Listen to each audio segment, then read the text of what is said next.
नरेश मीणा की राजनीति क्या कुछ कहेगी, क्योंकि बीजेपी है, कांग्रेस है, और जिस तरीके की बात नरेश मीणा करते हैं कि मैं तो निर्दलीय भी खड़ा हो जाऊंगा तो जीत जाऊंगा। आज इस वीडियो में जानेंगे कि कौन सी पार्टी नरेश मीणा के लिए ज्यादा बेहतर रहेगी, किसमें कंपटीशन ज्यादा है और किस पार्टी के लिए नरेश मीणा खुद एक बहुत बड़ा कंपटीशन है। नमस्कार, आप देख रहे हैं द फैक्ट इंडिया, मैं हूं अंकिता और इस वक्त मेरे साथ मौजूद है वरिष्ठ पत्रकार वरुण बंसाली। सर, बहुत बड़ा एक हम कहें कि फ्यूचर के लिए एक प्रिडिक्शन या फिर एक बहुत बड़ा मुद्दा बना हुआ है कि नरेश मीणा किस पार्टी में जाएंगे। अभी वो हाल ही में तो झालावाड़ प्रकरण में जेल में है, लेकिन जब वो बाहर आएंगे तो राजनीति को लेकर उनकी क्या प्रतिक्रिया रहेगी, इस पर एक सबसे बड़ा प्रश्न जो सबके मन में आता है वो ये है कि किस पार्टी से नरेश मीणा चुनाव लड़ेंगे। देखिए, अंता उपचुनाव की यहाँ पर बात है और अंता उपचुनाव में जितने भी अभी तक सर्वे हुए हैं वो ये कहते हैं कि नरेश मीणा कहीं ना कहीं सबसे आगे चल रहे हैं सर्वे में। और अब दोनों ही पार्टियों की नजर नरेश मीणा पर है। जी।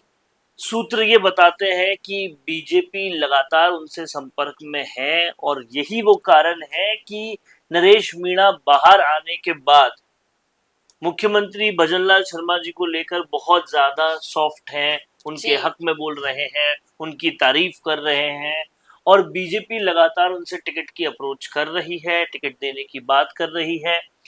सूत्र ये भी बताते हैं कि जेल में भी उनसे मिलने कुछ लोग बिल्कुल। गए थे ताकि उनको टिकट मिले।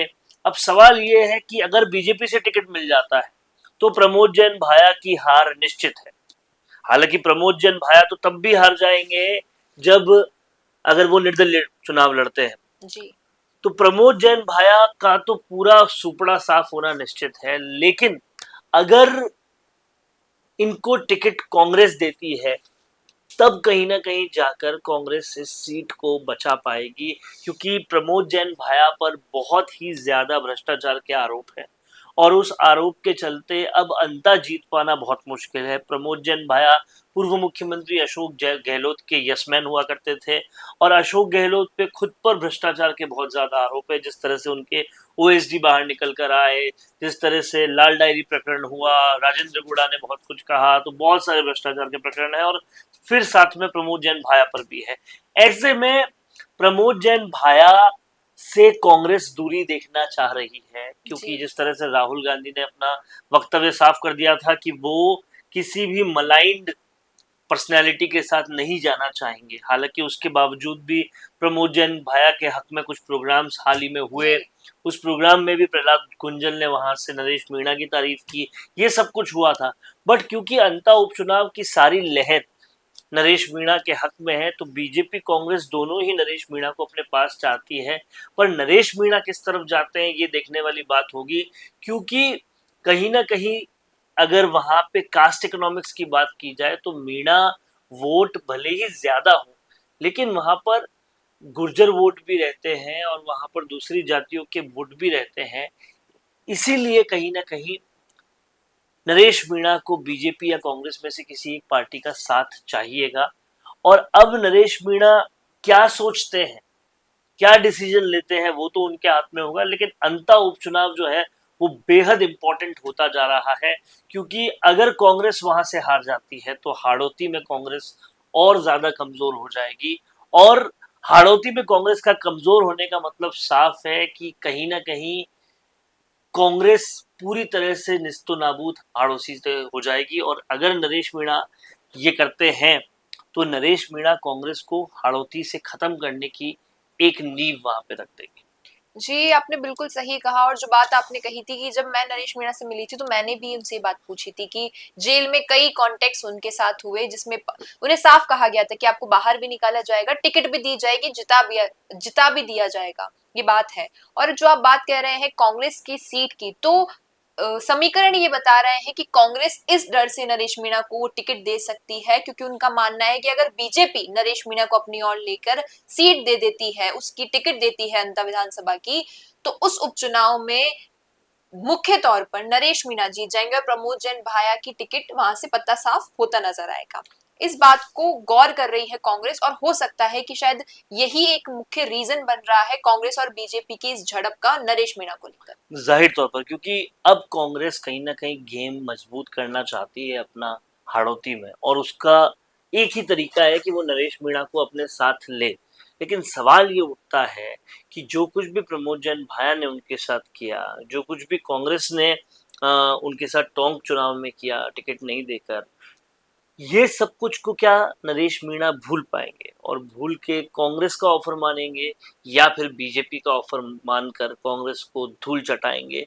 ये सब कुछ नरेश मीणा के हाथ में है।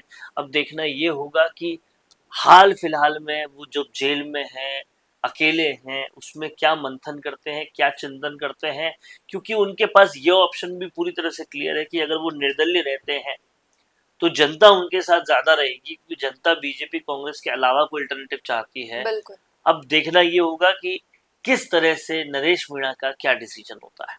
जी, और अगर हम कंपैरिजन की बात करें कि बीजेपी या कांग्रेस से नरेश मीणा चुनाव लड़ते हैं और निर्दलीय लड़ते हैं, तो किस में उन्हें ज्यादा दिक्कतें आएंगी? देखिए, आप मेरी बात समझिए कि मीणा वोट तो पूरी तरह से नरेश मीणा के साथ है, जी, गुर्जर वोट भी कुछ हद तक उनके साथ है, लेकिन उसके अलावा जो दूसरे वोट हैं उनको साधना जरूरी है अंता जैसी सीट या और भी कोई सीट जीतने का, क्योंकि ईस्टर्न राजस्थान में जितनी भी सीटें हैं वहां रोध के क्षेत्र के जैसा वोट इकोनॉमिक्स नहीं है कि बिल्कुल। 70% वहां भीड़ हो। वहां 30-40% या 30-35% से ऊपर मीणा नहीं होते। जी, तो आप बाकी जातियों को कैसे साधोगे, क्योंकि 30-35% पे भी कंपटीशन और भी है।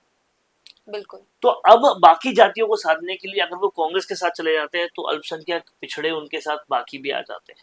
अगर वो बीजेपी के साथ जाते हैं तो उनके पास राजपूत और दूसरी जातियां आ जाती है, जी, राजपूत बनिया ये सारी जातियां आ जाती है। तो इस तरीके से उनको दूसरी कास्ट के वोट मिल जाते हैं और उस बिना पर उनकी जीत और ज्यादा सुनिश्चित हो जाती है।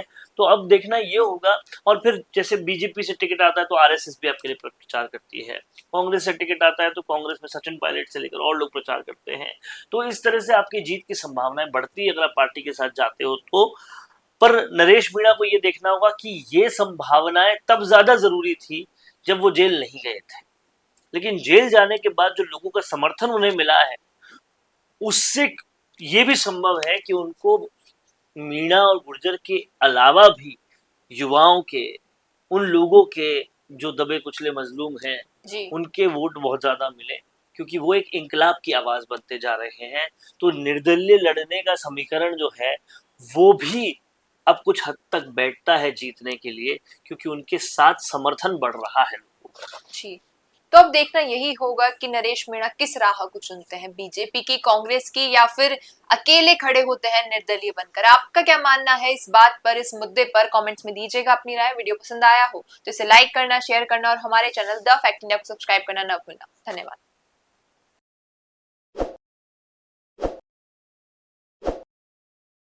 ताज़ा खबरों के लिए विजिट करें द फैक्ट इंडिया की वेबसाइट और डाउनलोड करें द फैक्ट इंडिया ऐप।